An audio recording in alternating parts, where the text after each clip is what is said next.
Hello friends, I am Arpit and I am here with today's analysis. Today is 28th of October and we are going to deal with three very important topics which are in news. The first is World Economic Outlook. This report is released by the IMF twice a year. The October edition has outlined the overall economic growth slowdown in the world. The world's fastest growing economy remains to be India, and there are challenges which the world economy is facing right now. Primarily, geopolitical conflicts, global warming, or climate change are the two main reasons. Next is shrinking Caspian Sea. The Caspian Sea, which is there in the Central Asian region, has been shrinking. It shares boundaries with countries like Russia, Kazakhstan, and other countries like Iran also in that region. Now, there are human factors responsible for its shrinking, like Russia has dammed the Volga River, which is the Europe's largest river, and 80% of Caspian Sea's water comes from the Volga River. And obviously, natural factors like climate change and global warming are also the reasons behind that. Well, this has ecological as well as economic impacts if this lake keeps on shrinking. Next is SIMBEX 2024. It is an exercise between Singapore and India, a naval exercise which is very much significant for the security of the Indian Ocean region, and specifically talking about this region where China's activities have been increasing a lot. This exercise started in the 1990s and at that time it was named as Exercise Lion King. Now its name has been changed to Singapore India Maritime Bilateral Exercise. This also outlines the increasing coordination between India and this Southeast Asian nation, that is Singapore. So let's get started. We will be discussing the MCQs based on these three topics, and we will be discussing the answers of the MCQs which we took up on Saturday. So let's get started. Now, the World Economic Outlook.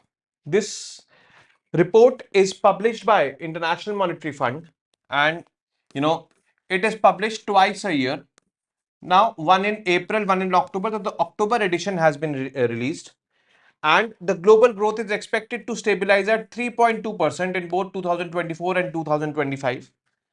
However, the medium-term forecast is less optimistic, predicting that economic slowdown will persist in the global economy, with estimated to be at 3.1% through 2029.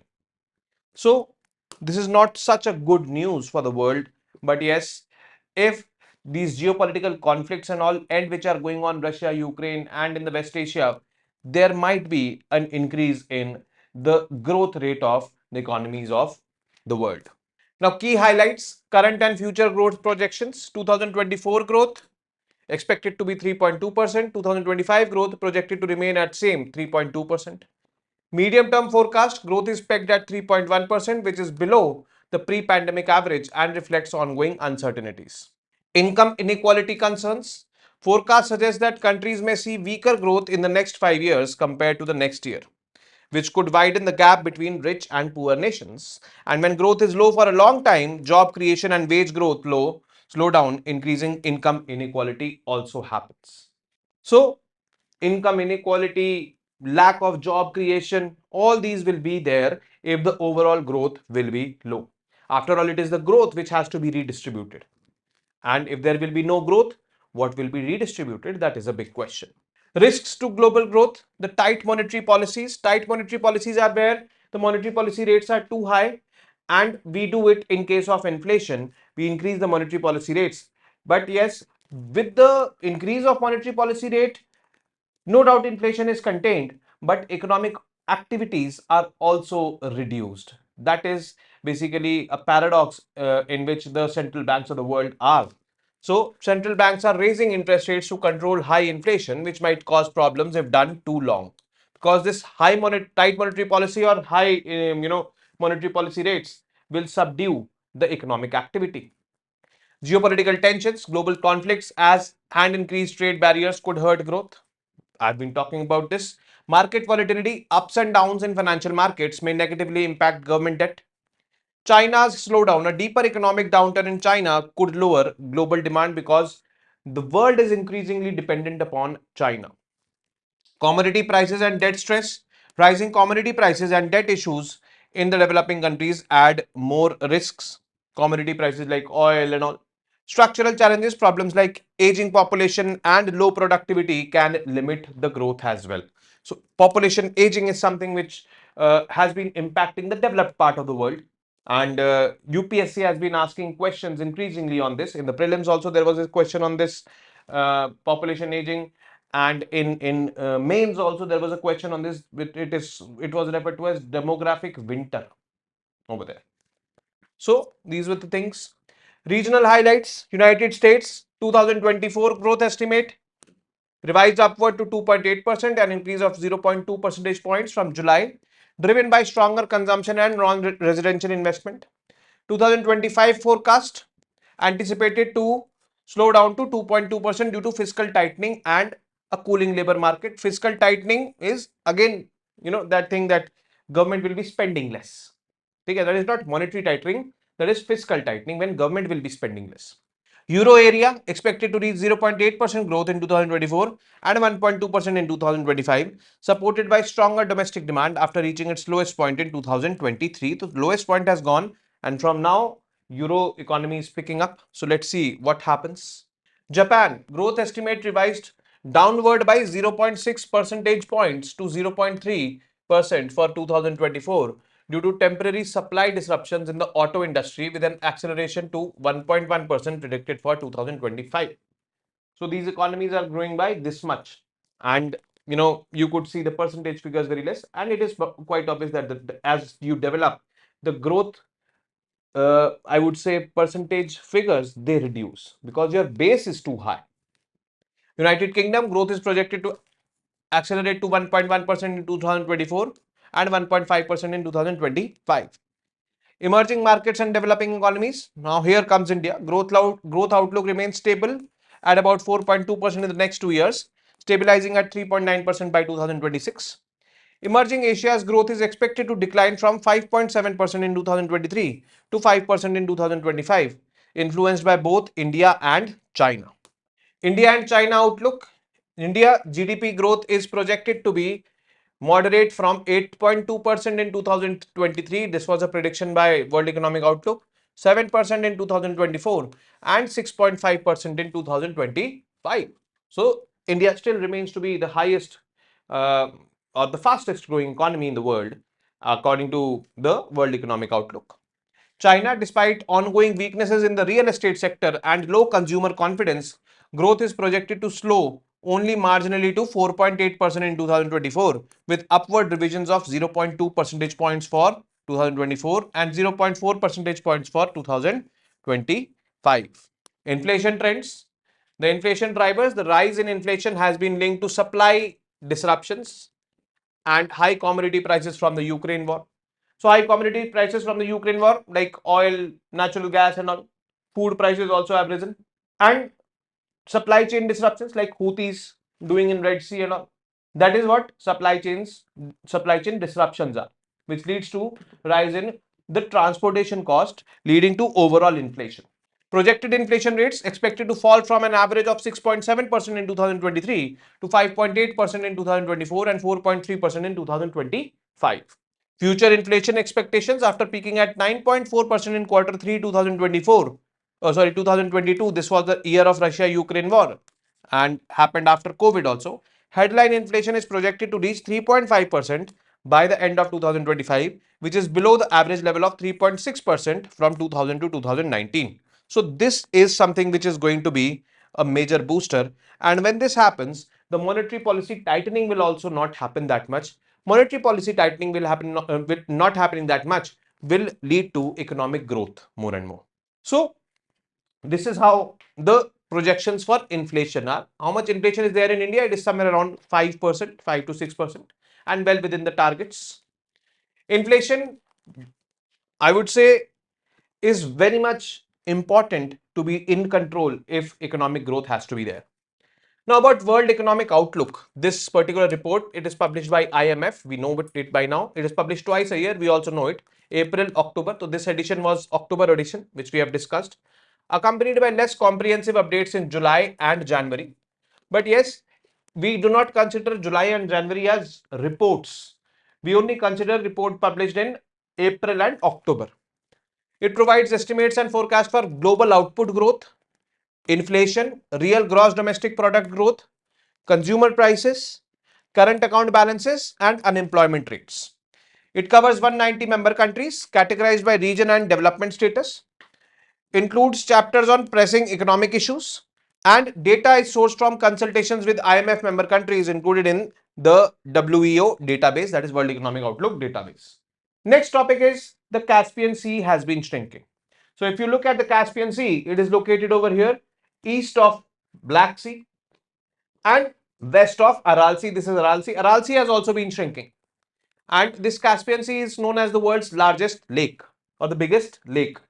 Now you could see rivers coming in, the Ural river coming here, the Volga river coming here. The Volga river brings in 80% of the water of this. And Russia has been damming the Volga river more and more, which is leading to Volga river bringing in less water over here.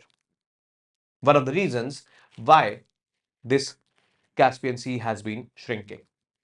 One among the many other reasons. So let us look at this. The Caspian Sea, recognized as the world's largest inland body of water, is undergoing a critical decline.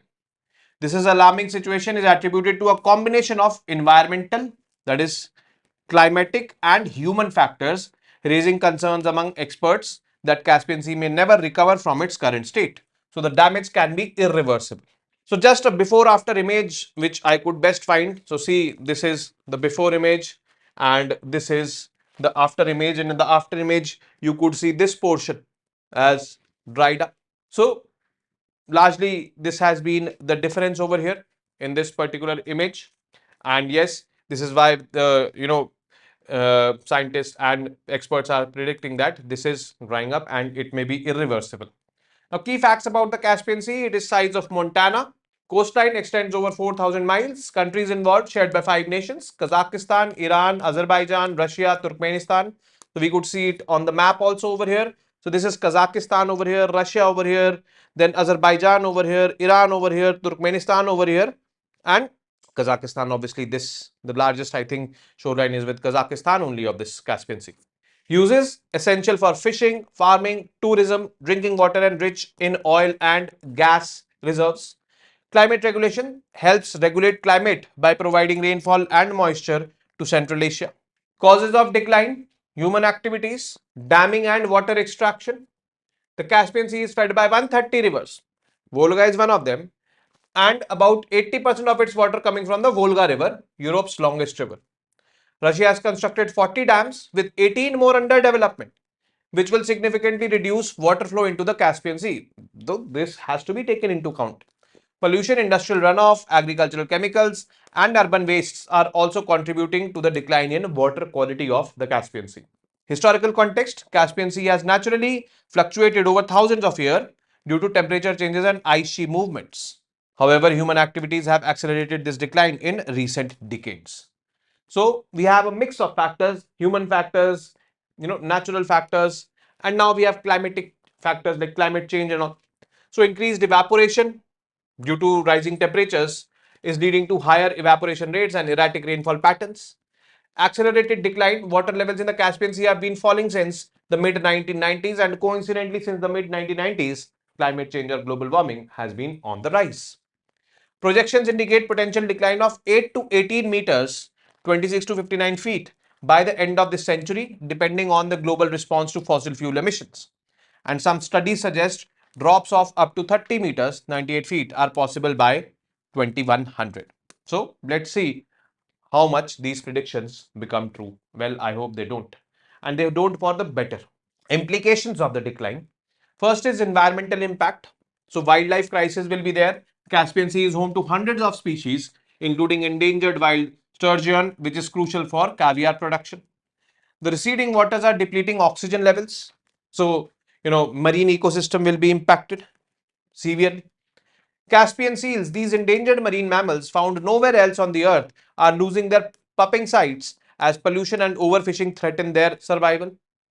Aerial surveys indicate a drastic reduction in seal populations from 25,000 counted in 2009 at one site to none observed by 2020. This is concerning, and the sad part is that these seals are not found anywhere else. They are there, hence referred to as Caspian seals.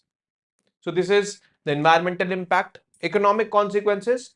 Fishing and tourism will definitely be impacted. Shipping industry faces challenges as shallow waters hinder docking capabilities in cities like Akto. Geopolitical tensions, competition for diminishing resources could escalate tensions among the five bordering countries, leading to conflicts over water and hydrocarbon reserves. So, this can also happen, and that is a resource rich region, and since it is being shared by so many countries, this can lead to conflicts as well.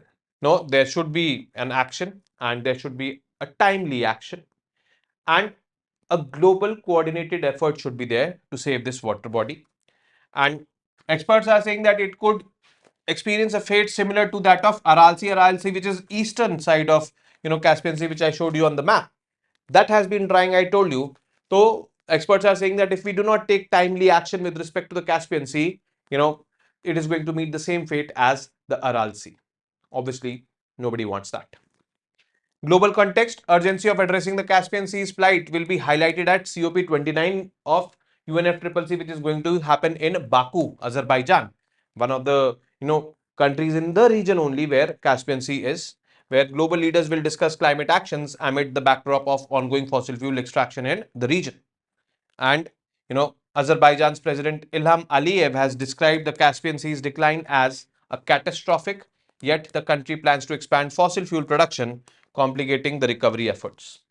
So Azerbaijan is highlighting that this is going to be a problem, it is going to be catastrophic, but Azerbaijan is also increasing its fossil fuels consumption. So this is how things are. And the last topic, that is SIMBEX 2024, the Singapore India Maritime Bilateral Exercise, is basically conducted in India this year, and it is being taking place from 23 to 29 October 2024 in Visakhapatnam. The Republic of Singapore Navy ship RSS Tenacious arrived on 23rd October to participate in this exercise. So the name is simple, SIMBEX, Singapore India Maritime Bilateral Exercise. So everything, the basic information is revealed in this name. Now, history and objectives of SIMBEX. Inception, SIMBEX began in 1994 as Exercise Lion King. Over the years, it has evolved into a vital maritime collaboration between the Indian Navy and the Republic of Singapore Navy, increasing in both scope and complexity. Objectives of SIMBEX: enhancing interoperability. This is the common objective in every military exercise. Improving maritime domain awareness and enhancing cooperation to address shared maritime challenges. Shared maritime challenges is one objective which we want to achieve, that is open and free Indo-Pacific. So disruptions in the Indo-Pacific region is a shared challenge. Now the structure of this exercise, it is divided into two phases. One is the harbor phase, which will be conducted at Visakhapatnam.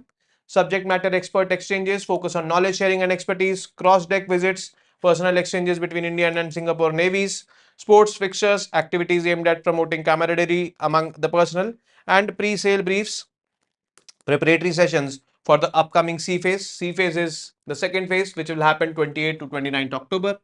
It takes place in the Bay of Bengal. Activities: advanced naval drills involving live weapon firings, focus on anti-submarine warfare, ASW training. Exercises include anti-surface and anti-air operations, and performance of seamanship evolutions and tactical maneuvers will happen. Nothing, I would say, these are two technical things, so we don't obviously need to memorize these. Okay. But yes, it becomes important to understand that two phases. One is the harbor phase, one is the sea phase. Now, significance and future prospects. SIMBEX plays a crucial role in promoting regional security in that region and enhancing collaboration between the two significant naval forces in Asia. Exercise contributes to peace and stability in the maritime domain. Future prospects, if I talk about the future prospects, SIMBEX continues to evolve. Future exercises are expected to incorporate new technologies and tactics to address emerging maritime threats. SIMBEX 2024 exemplifies strengthening naval partnerships between India and Singapore, with both nations aiming to enhance their maritime capabilities. As simple as that. Now coming on to the MCQs. First is, which agency releases the World Economic Outlook? Very simple it is. I think you should be solving this without the options also. Second, consider the following statements and mark the correct one. The World Economic Outlook is released twice a year and entails the global inflation trends. World Economic Outlook in 2024 has positioned India as the fastest growing major economy in the world. So, this again a simple question I would say. Third, which of the following countries does not share a shoreline with Caspian Sea? Again, very simple. You need to have that map in your head. And explicitly in one slide, I also mentioned about those countries which are sharing a shoreline with the Caspian Sea. That is Russia, Turkey, Iran and Kazakhstan. You have to find among them who is not sharing. Fourth question, which of the following are factors of decline in size of Caspian Sea? Damming and climate change. Second, only one, only two, both one and two, neither one nor two. And fifth, what is the earlier name of exercise SIMBEX? Again, very simple. Exercise Ocean 24, exercise Simba, exercise Lion King, or none of the above. Now, the answers to the MCQs of 26th October. Consider the following statements and mark the correct one. India and Russia established an institutional mechanism for deepening their bilateral ties. Yes, the India-Russia summit, India-Russia Indian Intergovernmental Council is also there. So these are the institutional mechanisms through which India and Russia are increasing their ties or furthering their ties. So this statement is right. India and Russia aim to increase their bilateral trade to $100 billion by 2030. Yes, this is a target which has been set by both the countries in this particular meeting. So C is going to be the correct answer for this. The Clean Energy Ministerial 2024 was hosted by which country? The Clean Energy Ministerial, where IAEA released that report on usage of nuclear fuel and linked it with climate change. So it was there in Brazil. So it is B is going to be the right answer for this. Third, consider the following statements and mark the correct one. IAEA is a specialized agency under United Nations. No, it is not a specialized agency. It is a related organization under United Nations. So this statement is wrong. IAEA is headquartered in Vienna. This statement is right. So only two, that is B, is going to be the correct option for this. Fourth, for what purpose marine organisms use bioluminescence? So we, frame this question from the bioluminescence episode that happened in Chennai. So defense, attraction, communication. Actually, it is done for all the three: defense, attraction, and communication. So all of the above is the right answer over here. And the last question, consider the following statements and mark the correct ones. Bioluminescence can be linked to the decreasing oxygen levels in the marine ecosystem. Yes, this statement is very true. We explicitly discussed it.